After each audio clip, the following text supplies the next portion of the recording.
to go pick up the 3-pound box of bees.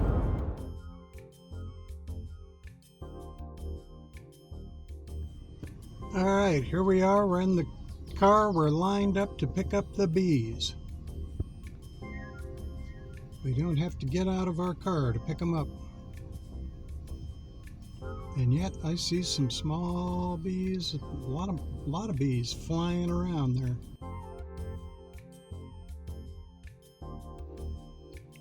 As it turns out, there are so many bees flying around because the cages have holes in the screen. Well, it's been about an hour now, and there's about a dozen bees hanging around the back window. They don't seem to be interested in going anywhere but outside. They're staying close to the package and just hanging out at the back window. I am beginning to question the wisdom of me putting a feeder full of sugar water right up here next to my elbow, but so far they're not interested.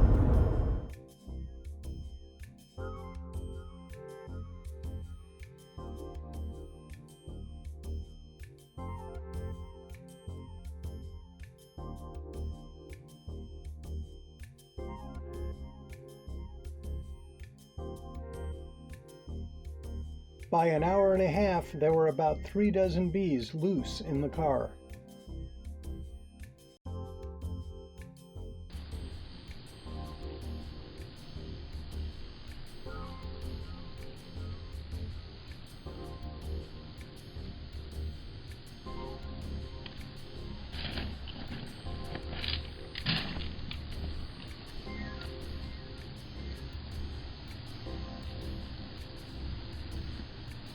Here you can see one of the holes in my bee package.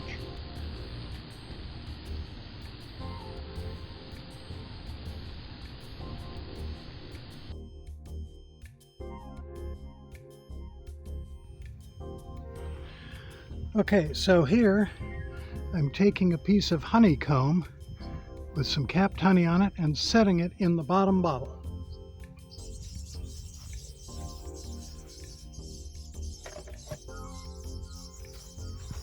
All right, we're now attaching the lid to the bottle.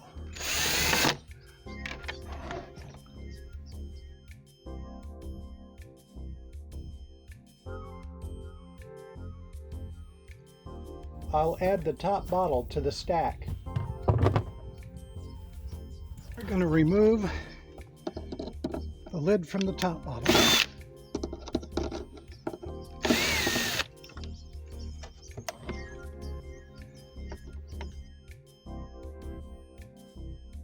Here is our temperature and humidity sensor. And here is where we're going to put the queen cage.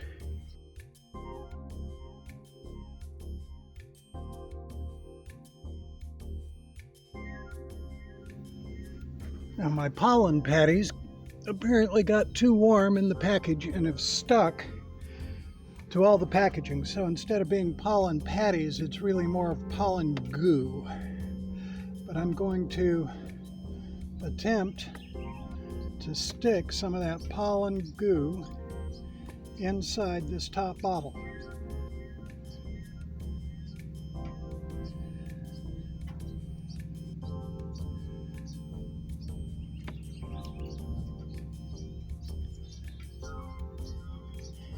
And then, before I handle the bees or anything else, I want to try and get my hands as clean as I can.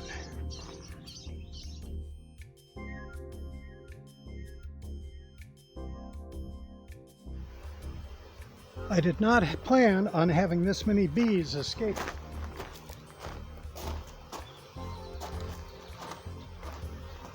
I had only expected to have to deal with a few bees that came out of the feeder can, not dozens that were already loose before I began.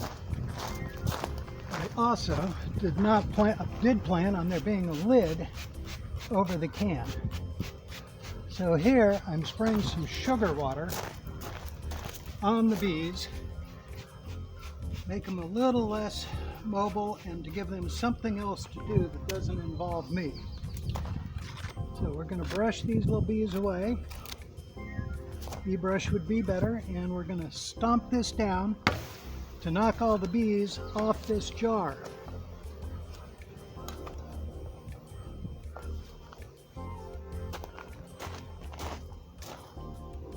Leave a like and subscribe.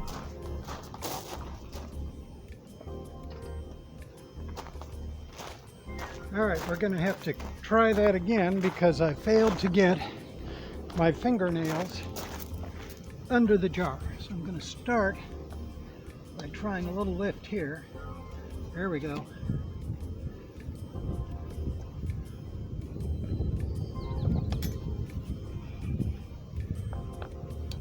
So that I can get my fingers under this jar.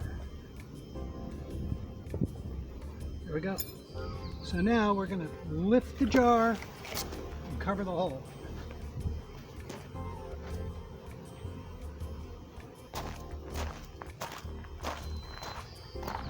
All right, I have moved the feed jar a good 10 feet away, and all those bees that were attracted to the jar went with it. With that done, our next job is to remove the queen cage.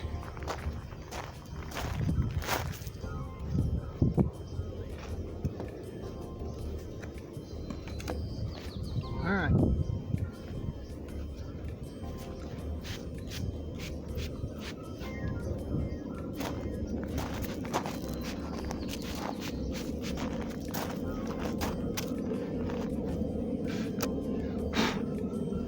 Now you'll notice the bees aren't super interested in me. They're definitely not interested in stinging me. They're more interested in the queen and what all's going on here. So we're going to stomp this down again. We're going to slide the queen cage out. And there it is. All right. Inside, you can see we have one marked queen and no attendant bees. Where are we? There we are. So we have a marked queen inside the cage. See the white dot? And one bee that doesn't want to leave her side. All right, we're going to remove the cork from this end. Now, there is not a sugar plug in that end, so we're not going to remove it yet. Since there is no sugar plug, what we're going to do is we're going to take a mini marshmallow. We're going to pull the cork and shove the mini marshmallow in the hole. That becomes our candy that they have to eat through, or to go. That becomes the candy that they're going to have to eat through to release the queen. So now we're going to go put the queen in the hive.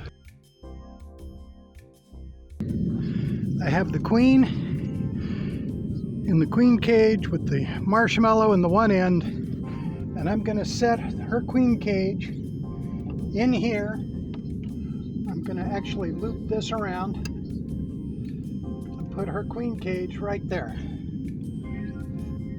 Our bees can attend to her through the screen opening on this side, and they will eat the plug out of here in pretty short order. So we've got the queen, the temperature sensor, and a little bit of pollen patty. And now we're going to install the lid back on this hive. That will give us the queen inside the top of the hive, and the bees are going to want to get to their queen. They're basically going to go wherever she is. All right, our hive assembly is now put together, and the next step is to get all the rest of the bees into the hive.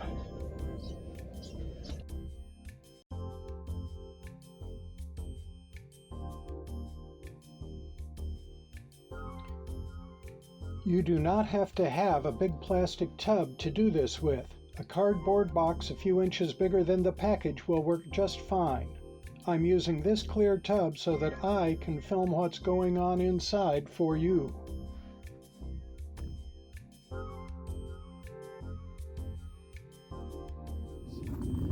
I've taken my lid, I've taken my universal dollar sippy cup adapter and attached to the lid with a hole, and I'm putting another sippy cup over it as a plug to keep the bees in the box.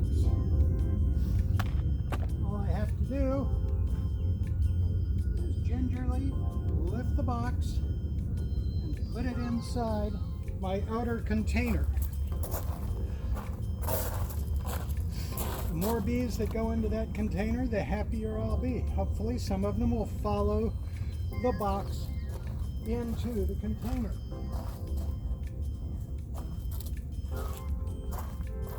When I'm ready, then I'm going to take the lid,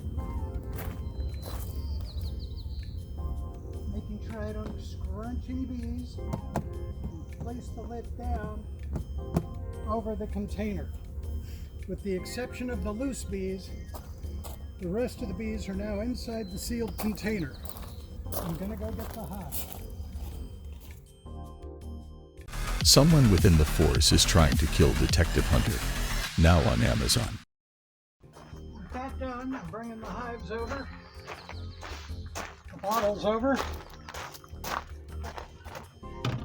I'm gonna remove the cap and put the top bottle on. Notice no bees actually came out of that. Gonna put the top bottle on for now. And now I'm just gonna dump this over so that that cardboard lid that I placed on top of there shakes off. And now we wait for the bees to come up into the hive.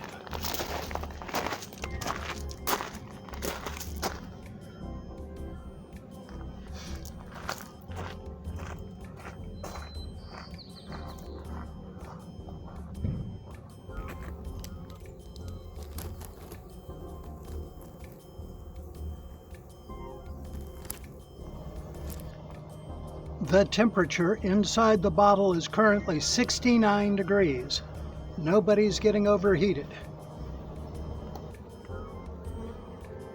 We now have a handful of bees who have made it up to the top and have discovered the queen. A little hard to see, but the queen cage is right here where this activity is.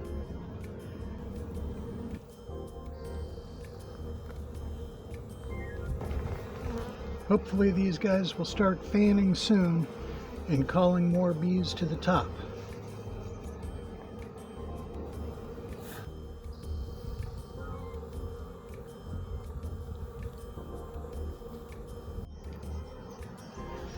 Okay, it looks like it took an hour, but there's enough in the top fanning that now we're starting to get bees crawling up through the bottom and into the jar.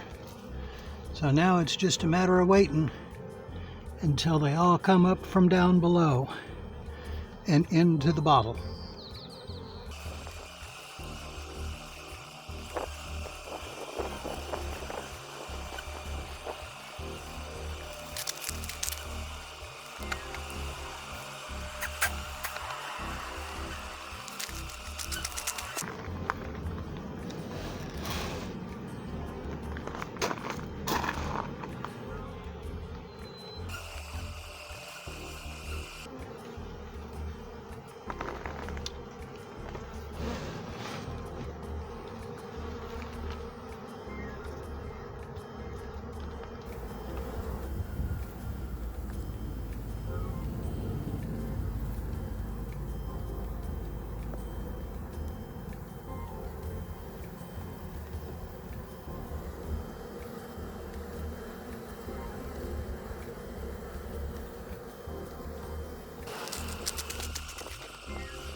It's been about an hour and a half, and I would say roughly half of the bees have gotten their way into the bottle so far.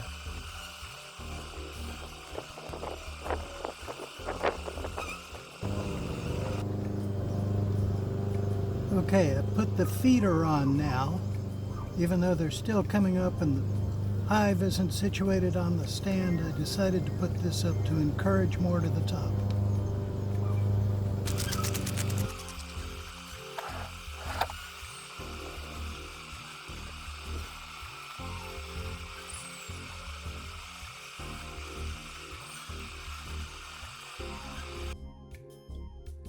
While waiting, I put the bottom bottle on the stand and put on its insulation wrap.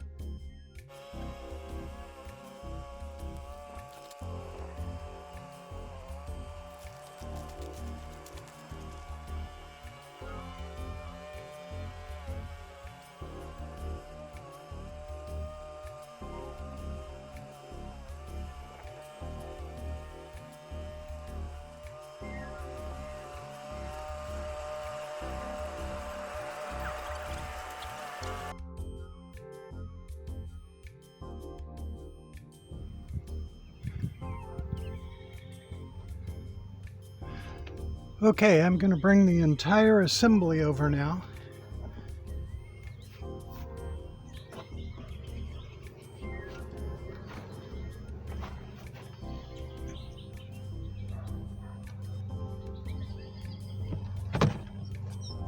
And set it here in front of the hive where it's very unlevel and unstable.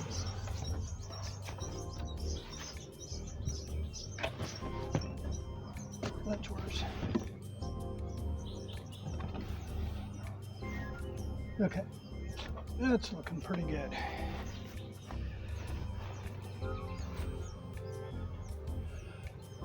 So we're going to give everybody a chance to make the adjustment, and then I'm going to lift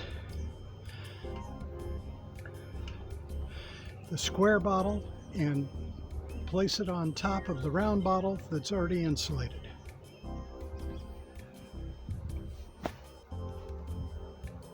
Okay, I'm going to temporarily remove the feeder and replace it with the solid cap. This is just temporary while I move the bottle. I want you to notice no bees got out when I made that change. It's quite a bit different than if you were operating a Langstroth hive and had to take off the cover. I'm going to lift the bottle off and set it on top of the other bottle, while at the same time using the sippy cup to plug the hole on the bin, like that. And I set this on here.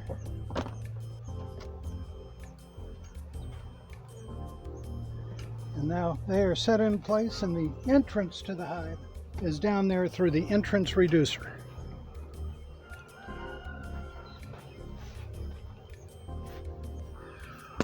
To stabilize this bottle stack,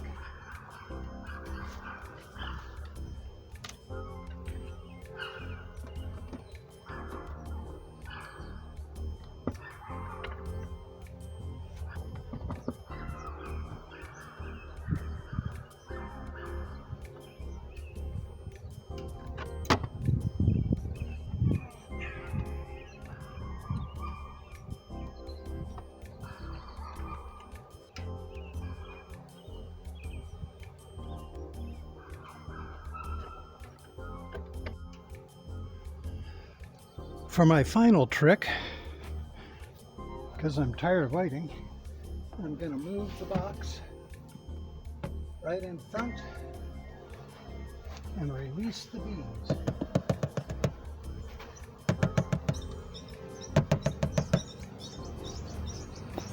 And then I'm going to come back in a little bit and see how they're doing.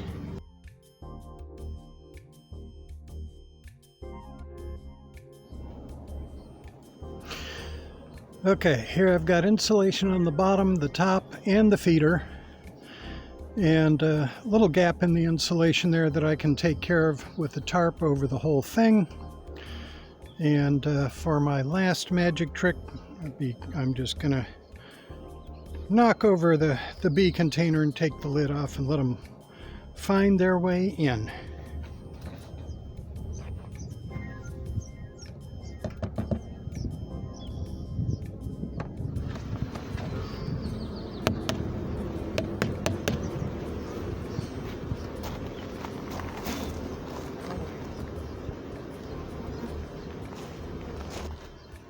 Okay, lazy girls, time to come out.